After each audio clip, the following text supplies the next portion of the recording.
사람이 똑같은 일을 한 3년 정도 반복하면 처음 열정이 좀 식어지는 경향이 있습니다. 그래서 회사나 기관 같은 데에서는 한번 2년, 3년마다 부서를 옮기기도 하고 지역을 옮기게 발령을 내기도 하죠. 근데 사울은 좀 달랐어요. 우리가 앞에 8장에서 교회를 잔멸하기 위해서 사울이 집집마다 수색을 하며 그리스도인들을 잡아 감옥에 가두었죠. 그래서 예루살렘 교회 성도들은 다 흩어질 수밖에 없었습니다. 눈에 보이는 교회, 눈에 보이는 성도는 이제 없어요. 그러면 목표를 달성한 거잖아요. 다 된 거잖아요. 그런데 오늘 본문에 보면 사울이 원정을 갑니다. 외국의 원정까지 나서요. 그리스도인들을 추적해 보니까 이 외국에 가서 예수님을 믿고 교회를 세우고 섬기는 것을 알게 된 거예요. 특히 다메섹이라는 곳에 많이 모여 있다는 것을 발견을 하고 긴급하게 체포영장을 발급받아서 거기로 갑니다. 다메섹, 외국이에요. 지금으로 말하면 시리아의 수도 다마스쿠스, 이것이 그 당시 다메섹입니다. 예루살렘에서 북쪽으로 240km 정도 떨어진 먼 거리에 있습니다. 근데 사울은 이들을 잡아오기 위해서 걸어서 한 일주일 정도 걸리겠죠. 걸어서 일주일 가까이 되는 거리를 가서 잡아오기 위해서 떠난 거예요. 특별하죠. 그런데 다메섹에 가까이 왔을 때 어떤 일이 벌어집니까? 낮 12시였는데 태양빛을 뚫고 나오는 더 강한 어떤 광선이 있었어요. 그 빛을 본 순간 너무 강렬해서 고꾸라질 수밖에 없었습니다. 근데 이때 하늘에서 소리까지 들렸다 그랬죠. 무슨 소리였어요? 사울아, 네가 어찌하여 나를 박해하느냐? 너 왜 나를 해치려고 하느냐? 나는 네가 박해하는 예수다라는 소리가 들렸습니다. 사울이 충격에 빠집니다. 지금까지 그리스도인과 교회를 없애버리는 것이 하나님의 일을 하는 것이라고 믿었어요. 그리고 내가 지금 하고 있는 일은 너무나 옳은 일이다, 정당한 일이라는 자부심을 가지고 했었는데 그게 아닌 거예요. 또 사도행전 26장 14절에 보면 주님이 사도행전 오늘 9장의 말씀보다 한 가지 더 붙여줘서 얘기한 것이 나옵니다. 네가 왜 나를 박해하느냐라고 한 다음에 그 이어서 가시채를 뒷발질하기에 네가 고생이구나, 이런 말씀을 했어요. 가시채를 뒷발질하기에 네가 고생이구나. 이게 무슨 말이냐면, 쉽게 얘기하면 너의 행동은 가시가 잔뜩 박힌 그런 나무가 있습니다. 그거를 맨발로 계속해서 발로 차는 거예요. 그럼 어떻게 됩니까? 가시가 박힌 나무를 계속 발로 차는 거예요. 그러면 발에 피가 나고 몸이 상해지는 거죠. 고통 가운데 있는 거죠. 자기를 학대하는 거예요. 그러니까 주님의 말씀은 지금까지 하고 있는 일은 너를 학대하는 일이다. 그러니까 사울이 깜짝 놀란 거예요. 아니, 내가 지금까지 이렇게 열심히 했던 일이 나를 파멸시키는 일을 내가 하고 있었네. 얼마나 놀란 일입니까? 또 이것은 육체적으로도 충격이 너무나 컸어요. 사울이 어떤 사람이에요? 굉장히 자기주도적인 사람이잖아요. 누가 시키지 않아도 내가 뭘 해야 될지를 명확하게 알고 그것을 향해서 달려가는 사람입니다. 또 사람들을 동원해서 사람들을 이끌고 그 목표를 이루어내는 사람이에요. 그 외국까지 가서 그리스도인들을 잡아올 정도니 무슨 인터폴도 아니고 이거 보통 사람이 아니라고요. 그런데 지금 어떤가요? 갑자기 눈이 멀었어요. 앞이 하나도 보이질 않습니다. 이 얘기는 나 혼자서 할 수 있는 일이 이제는 아무것도 없다는 거예요. 밥도 혼자 못 먹어요. 화장실도 혼자 못 가요. 방금 전까지 펄펄 날아다니던 사람인데 이제는 누군가 손을 잡아줘야만이 거기에 끌려다니는 인생이 되어버린 것입니다. 얼마나 충격이겠어요. 모든 것이 무너졌다. 이제 다 끝났다. 저는 이것을 인생의 블랙아웃이 왔다, 이렇게 표현하고 싶은 생각이 들었어요. 인생의 블랙아웃. 이 블랙아웃이라는 것은 갑자기 눈앞이 깜깜해져서 쓰러지는 거예요. 그리고 기억도 못하는 거예요. 의학적으로 블랙아웃이 이렇게 표현합니다. 그런데 또 블랙아웃을 언제 쓰냐면 갑자기 정전이 돼서 이제 온 세상이 깜깜해지는 것, 이것도 블랙아웃이라고 표현을 하더라고요. 2003년도에 미국 동부 지역 캐나다 일부하고 대규모 정전 사태가 벌어졌습니다. 뉴욕 같은 대도시가 갑자기 암흑 세계가 된 거예요. 그러니까 도둑들이 상점에 들어가서 마음껏 약탈해 갔습니다. 억만장창이 된 거죠. 또 엘리베이터에 수많은 사람이 갇혔는데 구조가 안 돼요. 공항, 철도, 지하철 다 마비가 됐어요. 택시비가 17배 올랐대요. 집에 가야 되는데 갈 방법이 없으니까 부르는 게 값이죠. 수도 공급도 끊기고 전화도 안 되고 그 기간 동안 6조 원의 손실이 발생했다. 이런 보고가 있습니다. 자, 블랙아웃. 블랙아웃이 오면 한순간에 모든 것이 다 멈춰버리는 거예요. 모든 걸 다 잃어버리는 것입니다. 그런데 우리의 인생에도 블랙아웃이 있습니다. 사울처럼 특별한 사람만 이 블랙아웃을 겪는 것이 아니고 우리가 이미 다 겪었어요. 또 우리가 앞으로 겪게 될 것입니다. 겪었다고 하니까 안 믿어지시나요? 제가 이 말씀을 준비하면서 우리 성도님들 한 분 한 분을 이렇게 좀 생각해 봤어요. 그러니까 대부분 이런 경험을 했더라고요. 최근 3년 이내에 아파서 죽었다가 살아난 분들이 얼마나 많이 있습니까? 병원에서 전신마취 하신 분들은 육체의 블랙아웃을 경험하신 거예요. 그 순간에 내 의지로 할 수 있는 것이 아무것도 없었잖아요. 그렇죠? 또 큰 위험과 사고에서 극적으로 건진받은 분들도 계십니다. 또 실직하고 해고되고 파산하고 또 이런 시간을 겪으신 분들도 우리 성도님들 가운데 계세요. 또 가까운 사람과 관계가 깨지고 이별하고 사별하고 이런 큰 혼란의 시간을 겪으신 분들도 계십니다. 이 모두가 다 뭐예요? 인생의 블랙아웃입니다. 인생의 블랙아웃이에요. 그런데 사울이 이때 어떻게 했나요? 사울이 어떻게 했죠? 9절을 한번 읽어봅시다. 사흘 동안 보지 못하고 먹지도 마시지도 아니하니라. 3일 동안 물도 마시지 않았대요. 그러면 그 앞도 보이지 않는 그 깜깜한 시간 3일 동안에 물도 마시지 않고 뭘 했나요? 11절에 보면 그가 기도하는 중이라는 구절이 나오거든요. 사울이 기도했어요. 자, 근데 여러분이 한번 사울이라고 생각을 해보세요. 이제 갑자기 멀쩡했는데 평생 시각장애인으로 살아야 됩니다. 어떤 마음이겠어요? 그걸 알게 됐을 때 대부분은 아마 신세를 한탄하고 내 신세를 원망하고 분노하고 이걸 도대체 해석이 되지 않으니까 우울하고 절망하면서 그 3일의 시간을 울면서 보낼 겁니다. 뭐 더 사는 것이 사실 의미가 없어 보이잖아요. 근데 사울은 3일 동안 뭘 했어요? 기도했어요. 기도했다는 것은 하나님을 구했다는 것입니다. 하나님을 찾았다는 거예요. 하나님의 메시지가 무엇인지를 그가 구한 거예요. 어떻게 이럴 수가 있죠? 이런 상황에서 어떻게 이럴 수가 있나요?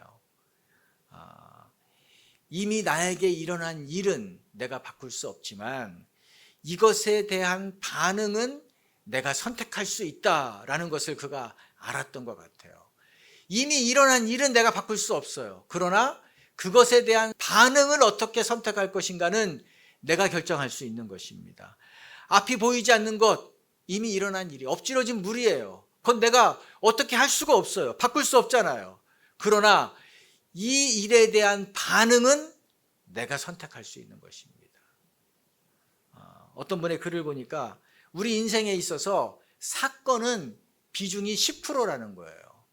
거기에 대한 반응이 90%다는 얘기를 했어요. 저는 일어난 일이 훨씬 더 크다고 생각을 했었는데 가만히 생각해 보니까 이거 맞는 말이에요. 그래서 제가 한 가지 떠오르는 장면이 있었습니다. 우리나라 관광객들이 해외 여행을 갔는데 폭설이 내렸대요. 귀국해야 되는데 폭설이 내려서 공항에 갇히게 된 거예요. 모든 항공편이 결항이 됐습니다. 공항에 수많은 사람들이 다 이제 결항이기 때문에 거기에 다 발목이 잡혔습니다. 그런데 이것이 언제 재개될지도 몰라요. 그런데 우리나라 관광객만 항공사 데스크에 가서 직원을 붙잡고 항의하고 직원을 다그치고 빨리 해결책을 내놓으라고 소리치더랍니다. 다른 나라 사람들은 어떻게 하는가 봤더니 그냥 벤치에 앉아서 대화하고 책 보고 서핑하고 뭐 그러면서 여유롭게 시간을 보내더래요. 그들은 이 폭설을 만난 것도 여행의 일부다. 이 여행의 일부다라고 생각하고 받아들인다는 거예요. 자, 여러분, 똑같은 일을 만났지만, 똑같은 사건이 일어났지만 반응은 전혀 다른 거죠. 거기서 공항에서 직원들 붙잡고 분노한다고 해서 달라지는 것이 있나요? 항공사 직원을 다 그친다고 해서 폭설이 그치나요? 비행기가 바로 뜨나요? 아니라고요. 내 혈압만 올라가요. 다른 사람의 여행까지 망쳐놓는다고요. 그 공항의 분위기를 험악하게 만들어 놓는 거예요. 그 시간에 내가 좋은 자리 찾아서 거기에 앉아서 책 보고 또 뭐 영화 볼 수도 있고, 아니 외국 공항을 좀 즐길 수도 있고, 아니면 또 이런 일도 벌어지네 글을 적을 수도 있고, 밀린 잠 푹 자야겠다 잠을 잘 수도 있단 말이에요. 선택지가 많은 거예요. 내가 어떻게 반응해야 될지. 자, 사울은 오늘 어떤 반응을 했어요? 암흑의 3일 동안 기도하면서 지나온 인생을 하나님 앞에서 돌아봤습니다. 지금까지 나는 잘 살아왔다고 자부했는데 문제가 많은 인생이었던 거예요. 그동안 내가 자랑했던 것, 내가 금과 옥조처럼 붙잡고 살았던 것이 눈이 감겨보니까 그거 아무 가치 없던 것이었다는 것을 알게 됩니다. 빌립보서 3장에서는 그거 배설물이었다라고까지 얘기해요. 지금까지 쓰레기 같은 것을 내가 모으면서 붙잡으면서 살아왔다는 것을 안 것입니다. 하나님이 나에게 블랙아웃을 주신 것, 이제 돌아서라, 그 쓰레기 더미에서 돌아서라는 메시지구나 하는 것을 그가 깨달았습니다. 그래서 이 사울의 인생에 닥친 블랙아웃이 그에게 축복이 됩니다. 축복이 돼요. 만약에 이 시간이 없었다면 어떻게 됐을까? 제가 혼자 생각해 봤어요. 아마 그는 계속해서 하나님과 멀어지는, 하나님이 싫어하는 죄를 짓다가 그는 하나님의 큰 징계를 받았을 것입니다. 아니, 그는 얼마나 많은 사람의 피를 흘렸어요. 그렇기 때문에 수많은 적들이 깔려 있거든요. 그들에 의해서 그가 온전하게 살아가지 못했을 거예요. 어떤 린치를 당하거나 죽임을 당했을 수도 있을 거예요. 여러분, 우리는 모두 다 블랙아웃을 만나요. 만난 분도 있어요. 이 앞으로 만나게 될 거예요. 이 인생의 블랙아웃 앞에 우리가 어떻게 해야 되나요? 사울처럼 하나님을 만나는 자리로 나가야 될 줄로 믿습니다. 근데 제가 보니까 대부분은 이렇게 하지 않아요. 이렇게 하는 분이 드물어요. 하나님이 그렇게 큰 질병 가운데, 하나님이 그렇게 큰 실패 가운데, 모두가 끝났다라고 생각하는 그런 수치 가운데, 그 인생의 블랙아웃 가운데 하나님이 그것을 허락하셨는데, 그 가운데에서도 하나님의 메시지를 듣는 사람은 너무나 적다라는 거예요. 그 결과 하나님이 주신 이 기회를 지났는데도 변화가 없습니다. 아무런 변화가 없어요. 그냥 내가 소경으로 나는 평생 살 것입니다라고 결단하는 것과 똑같은 거예요. 사울의 특별함은 그가 무슨 빛을 만났다, 빛을 경험해가지고 거기서 꼬꾸라졌다, 눈이 멀었다, 이런 체험을 했다는 것이 그의 특별한 것이 아닙니다. 그의 특별함은 여기서 돌이켰다는 거예요. 인생의 방향을 완전히 전환하고 인생을 재편성했다, 하나님 앞에서. 이것이 그의 특별함인 것입니다. 그는 철저하게 자기 중심으로 살던 사람이었잖아요. 그런데 이제 이 일을 계기로 하나님 중심으로 모든 것이 바뀌어집니다. 우리는 모두가 다 정말로 내 중심이에요. 뼛속까지 내 중심, 뼛속까지 내가 주인입니다. 그래서 내가 하고 싶은 대로 다 해요. 결국은 내가 하고 싶은 말 다 쏟아내고 삽니다. 그런데 신앙생활이 뭐예요? 이 나를 버리는 거거든요. 나를 버리고 하나님 중심으로 사는 거예요. 어떻게 이렇게 할 수 있습니까? 내가 죽어야만이 하나님 중심으로 살 수 있어요. 따라합시다. 내가 죽어야 하나님 중심으로 살 수 있다. 예수님도 이것을 이미 말씀하셨습니다. 마태복음 16장 24절 읽어봅시다. 이에 예수께서 제자들에게 이르시되 누구든지 나를 따라오려거든 자기를 부인하고 자기 십자가를 지고 나를 따를 것이니라. 이거 쉬운 말씀이 아니에요. 예수님이 이 말씀을 했을 때 많은 사람들이 이 말씀을 듣고 놀라서, 소스라치게 놀라서 기겁을 하고 예수님 따르다가 자기 집으로 그냥 가버렸습니다.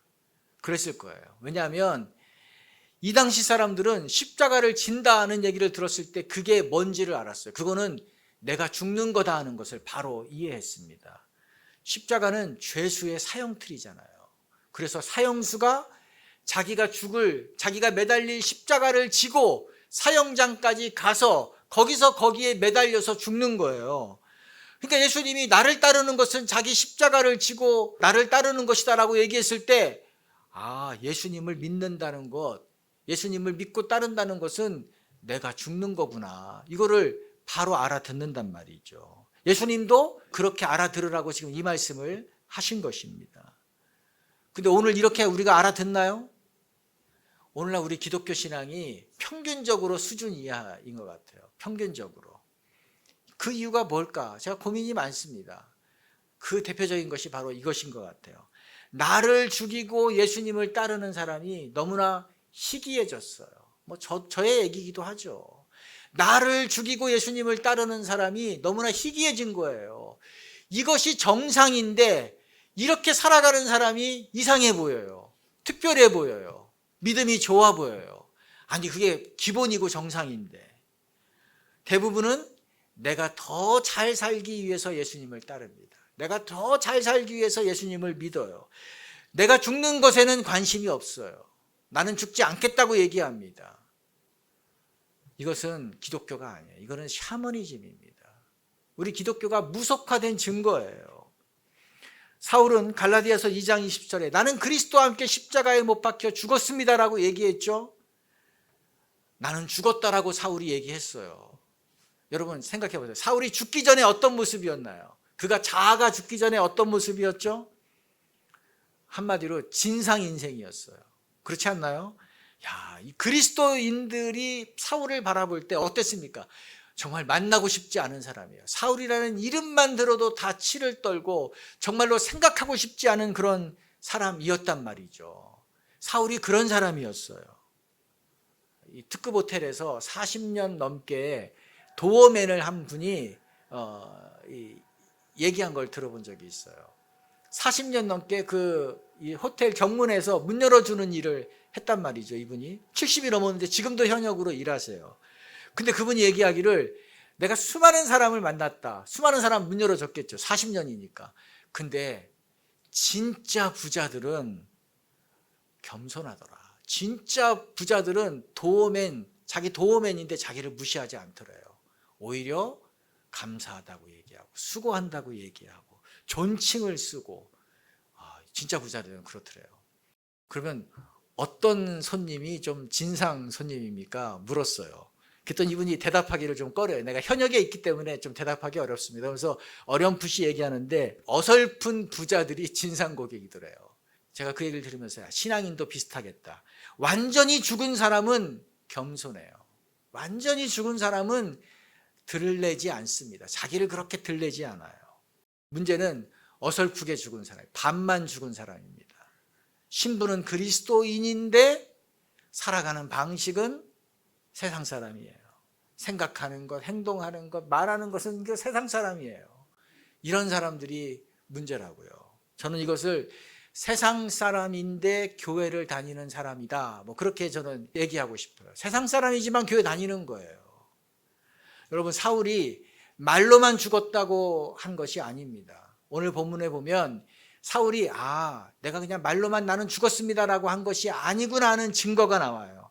첫 번째 증거, 오늘 본문에는 나는 네가 박해하는 예수다 여기까지만 나왔지만 사도행전 22장 10절에는 그 뒤에 사울의 반응이 나옵니다. 예수님께서 나는 네가 박해하는 예수다라고 하니까 사울이 뭐라고 했냐면 주님, 내가 무엇을 하리이까?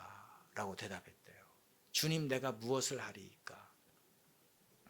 여러분, 주님께 이렇게 말하는 사람 별로 없습니다. 제가 뭘 하면 될까요, 주님? 주님, 제가 이제 어떻게 하면 될까요? 하시는 분이 많지 않아요. 대부분은 주님, 왜 나에게 이런 거 안 해줍니까? 주님, 왜 나를 위해서 이렇게 안 합니까? 이렇게 하십시오. 뭐 주님 명령도 내리고 막 그러잖아요. 근데 내가 죽은 사람은 어떻습니까? 내가 정말 죽은 사람은 이 사울처럼 반응해요. 주님, 내가 주님을 위해서 무엇을 하면 될까요? 주님, 내가 어떻게 살면 될까요? 주님, 내가 하나님의 공동체를 위해서 내가 무엇을 해야 될까요? 이 질문을 한다고요. 우리 교회가 한여름에 정말 이 7월, 6월, 7월 이때에 이 예배당 공사를 했어요. 우리 성도님들이 얼마나 수고를 많이 했는지 제가 예배당에 와서 기도할 때마다 이 감사가 나와요. 오늘 아침에는 제가 이 기도하는데 우리가 이 짧은 시간 안에 이 제대로 이 모양을 갖추었구나. 이거 정말 기적 같은 일이다. 지금은 이렇게 우리가 예배하고 찬양하고 교제하는 복된 공간이 되었구나. 이거 기적이다. 그런 생각이 들면서 우리 성도님들이 너무나 감사한 마음이 들었습니다. 또 하나 감사한 것은 우리 2달 동안 우리 성도님들 가운데 제가 많이 들은 말이, 목사님, 제가 할 일이 뭐가 있을까요? 목사님, 제가 뭘 하면 될까요? 이렇게 얘기하는 분들이 너무나 많았어요. 이거는 자기가 죽은 사람만이 할 수 있는 얘기예요.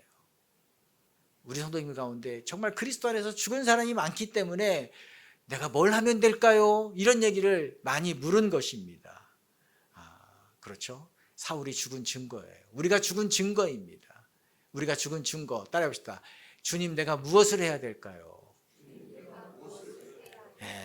이게 죽은 사람의 질문인 것입니다. 또 하나 증거가 있어요. 사울이 정말 말로만 죽은 것이 아니라 진짜 죽었다.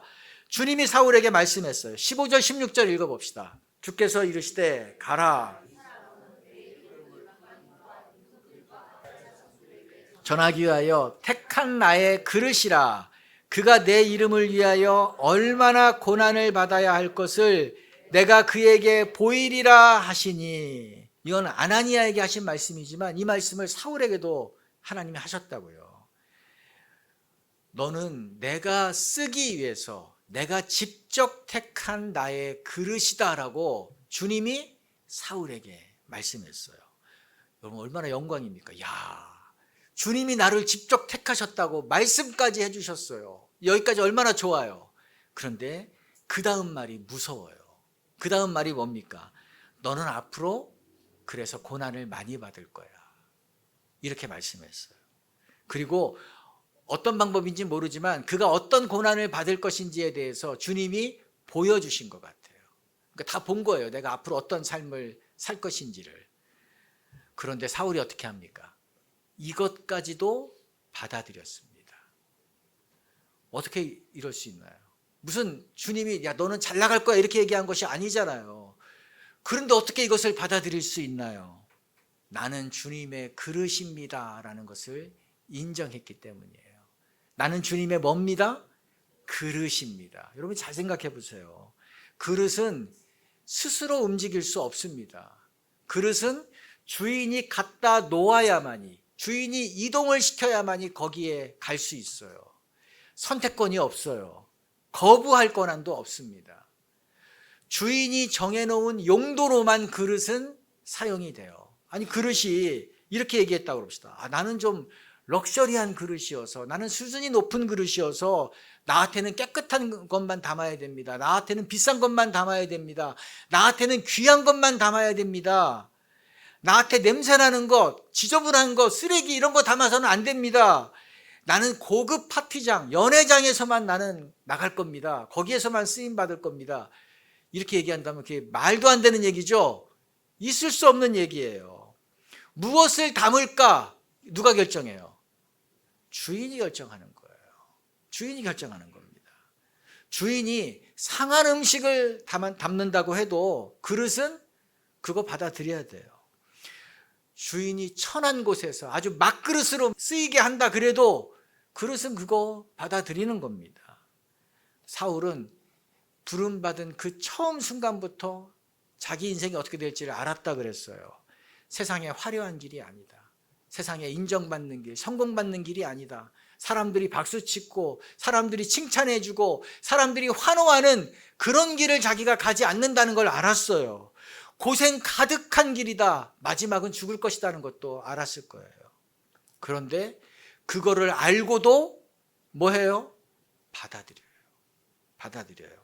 그리고 한 번도 그 이후로 그 주님이 사용하시는 그 그릇의 길을 이탈하지 않았습니다. 외면하지 않았어요. 왜요? 나는 하나님의 그릇이다는 이것이 분명했기 때문입니다. 따라합시다. 나는 하나님의 그릇이다. 예, 저도 뭐 교회를 시작하면서 이 불편한 마음을 느낄 때가 종종 있더라고요. 종종 생겨요. 하나님이 나를 너무 막그릇 취급하시는 것 같은 생각이 들 때가 불쑥불쑥 올라와요. 그러다가 또다시 마음을 또 잡는 거예요. 그래. 하나님이 나를 막그릇으로 쓰기로 결정하셨다면 그래, 그거 오케이다.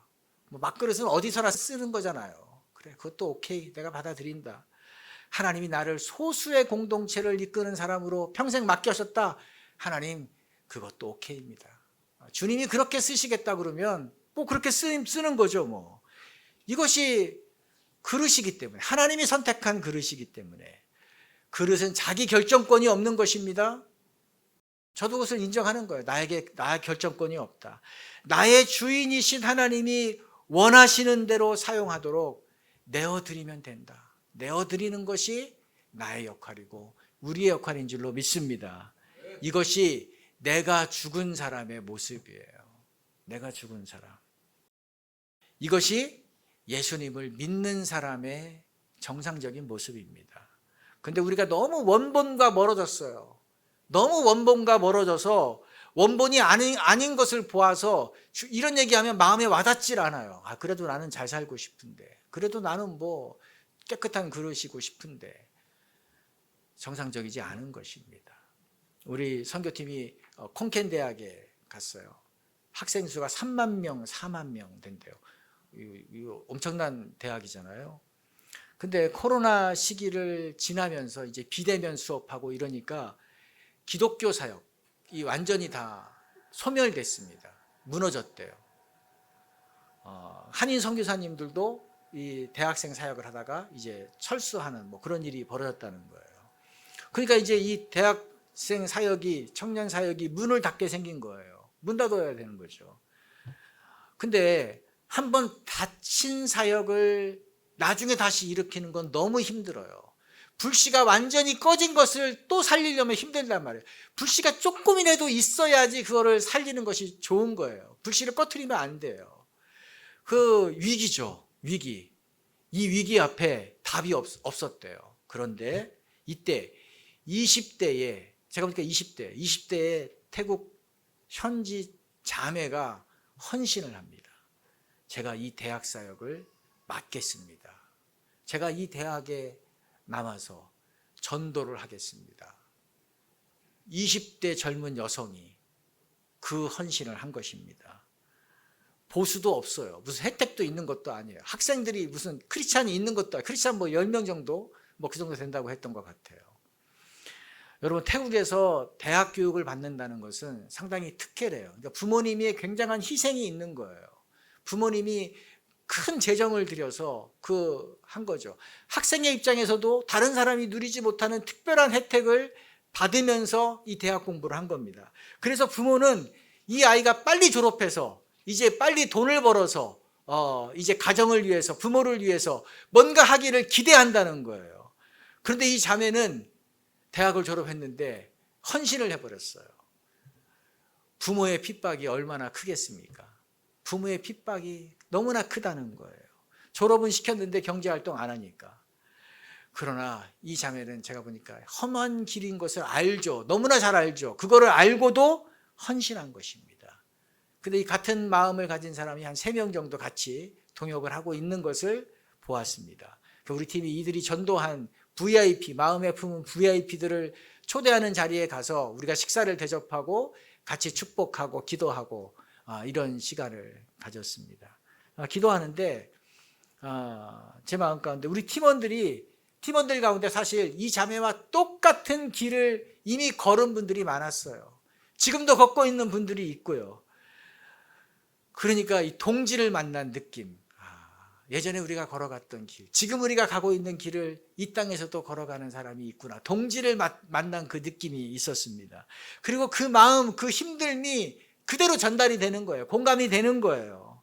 아, 이렇게 나를 버리고 나의 좋은 것들을 버리고 하나님 중심으로, 하나님 말씀으로 따라가는 것이 믿음의 길인데, 아, 이것을 여기서 살아가는 사람이 있구나 하는 것을 보면서 마음에 도전이 되었습니다. 여러분, 그것이 믿음의 길인 줄 믿습니다. 우리가 가야 될 길입니다. 나를 버리고 하나님 중심으로 살아가는 것. 여러분, 그것을 이제 이 자리에서, 하나님이 부르신 자리에서 계속해서 해나가시기를 주님의 이름으로 축복합니다. 이 길을 기꺼이 가는 것이 영광이고 그것이 얼마나 큰 축복인지를 또 여러분 알게 하실 것입니다. 같이 기도합시다. 그래, 오늘 우리가 이 사울, 그리스도를, 하나님을 대적했던 사울이 하나님 앞에 고꾸라지는 그런 영적 블랙아웃을 겪는 장면을 보았습니다. 그가 그것을 경험한 것으로 끝나지 않았어요. 하나님이 살려놓으신 것으로 그가 끝나지 않았습니다. 그는 이 어려움을 통해서 그의 중심이 바뀝니다. 자기 자신을 위해서 살아갔던 삶에서 하나님 중심으로, 하나님 말씀을 따라가는 삶으로 바뀌었어요. 완전히 죽었어요. 내가 죽고 하나님이 살아났습니다. 내가 무엇을 해야 됩니까, 주님? 나는 주님이 택한 그릇입니다.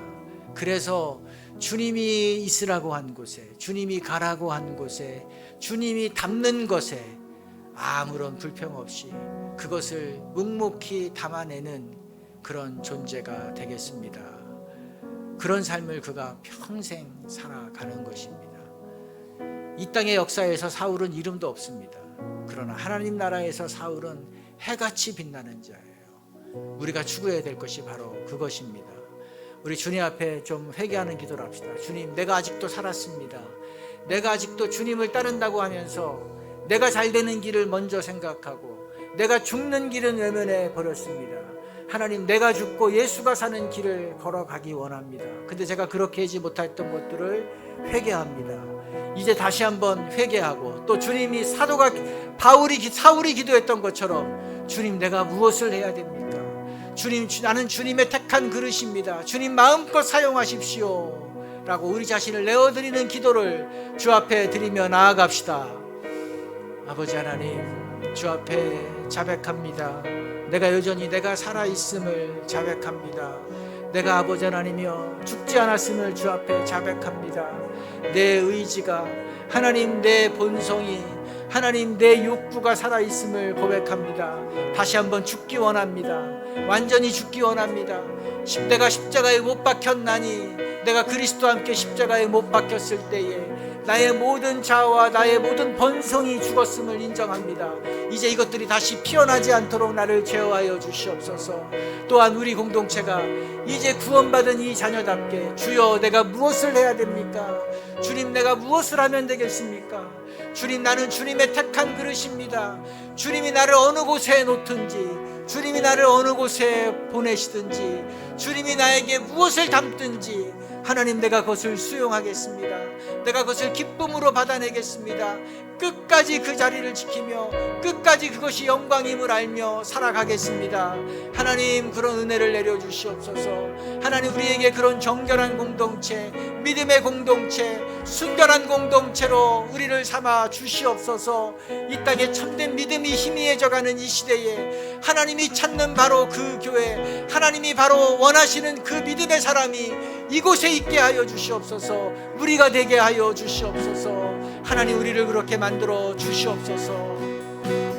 네, 주님, 그렇습니다.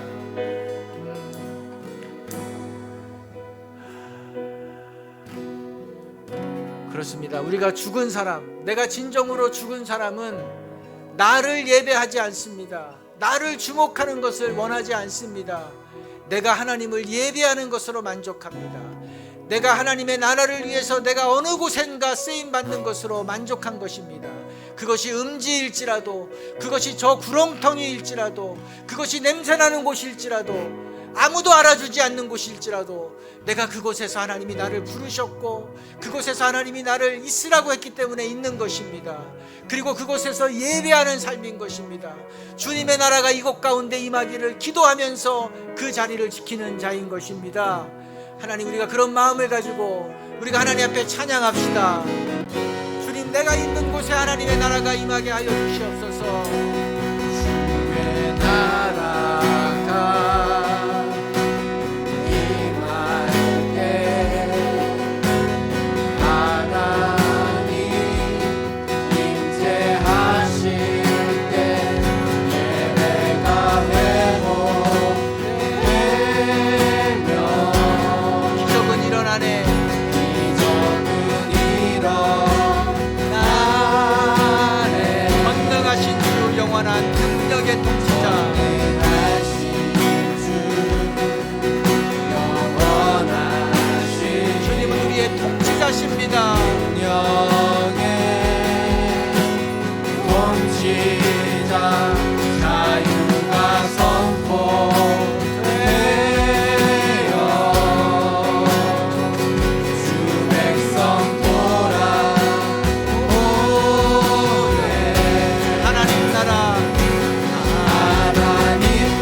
우리 가운데 임하신 하나님의 나라는 또 우리가 온전히 임하실 주님의 나라 가운데 우리가 그 땅에 들어갈 것을 믿습니다. 아버지 하나님, 우리가 그날 주님 앞에 섰을 때 주님, 저는 주님이 지라고 하신 그 십자가를 끝까지 지고 주님을 따르다가 지금 여기까지 왔습니다 라고 얘기할 수 있는 하나님, 그런 믿음의 사람이 되기를 원합니다. 사도 바울이 아무것도 가진 것이 없는 자가 되었고 누구도 주목하지 않는 사람이 되었고 평생 고생만 하다가 목이 잘려 죽는 그런 인생이 됐을지라도 그것이 주님의 부르시라면, 그것이 주님이 사용하시는 그릇이라고 지정하셨다면 뒤로 물러서지 않고 그 길을 걸었던 것처럼 그것이 참된 믿음의 길이었던 것처럼 하나님, 저희가 그 길을 걸어가게 하여 주시옵소서. 더 이상 세상의 잡다한 소리, 또 세상 사람들이 가는 길을 흠모하면서 예수님도 믿고 세상도 믿는, 예수님도 믿고 잘 되고 세상도 따라가면서 더 잘 되는 그런 가치 없는 삶을 더 이상 살아가지 않도록 하나님, 우리를 이 길에서 멈추게 하여 주시옵소서. 돌아서게 하여 주시옵소서. 하나님, 이 믿음의 삶이 무엇인가를 보이는 사람이 되게 하여 주시옵소서. 우리 후손들에게 그것을 보이게 도와주시옵소서. 이 시대에 그 믿음의 유산을 남기는 자가 되게 도와주시옵소서. 주님이 찾는 그 교회가 우리 교회가 되게 하여 주시옵소서. 성부와 성자와 성령의 은혜가 인생의 블랙아웃 앞에 하나님 앞으로 돌아서며 또 하나님 중심으로 삶을 온전히 살아가기로 결단한 우리 성도들 위에 영원히 함께하기를 예수님의 이름으로 축원드립니다.